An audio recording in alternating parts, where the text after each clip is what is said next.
Far away from the hazards and claustrophobia of modern city life, let's take a boat to Pile Island, just off the Lancashire mainland at Barrow-in-Furness. If you like solitude, you couldn't wish for a better spot, for there are only 2 landmarks on the whole island, and one the ruins of this early 13th century castle.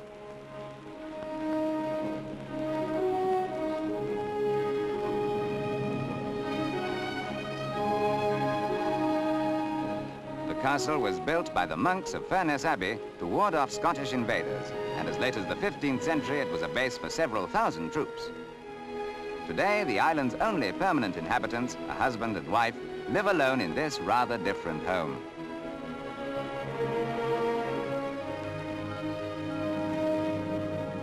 Provisions and mail for the 2 residents are taken over from the mainland once a week, besides the occasional sightseers at weekends.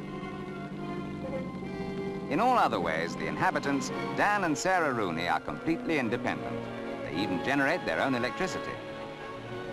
In summer months, Mr. and Mrs. Rooney run the island's tiny inn, but Dan, a former policeman, is also traditionally known as the king of Piel Island.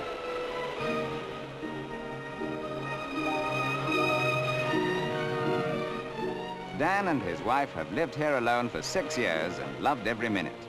During the summer, of course, they're not short of company, but during the off-season, there's no one else on the island for weeks on end. Without even a telephone line, they'd have to light a fire near the castle to attract attention in an emergency. Still, as you'll have gathered by now, they're a pretty dependable couple.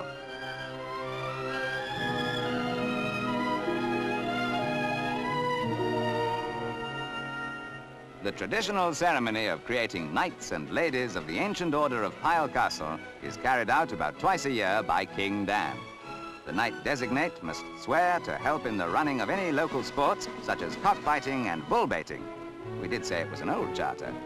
In return for these solemn vows, he is in turn assured that should he be shipwrecked and half drowned, he can demand a free night's lodging at the inn, which is fair enough, we suppose.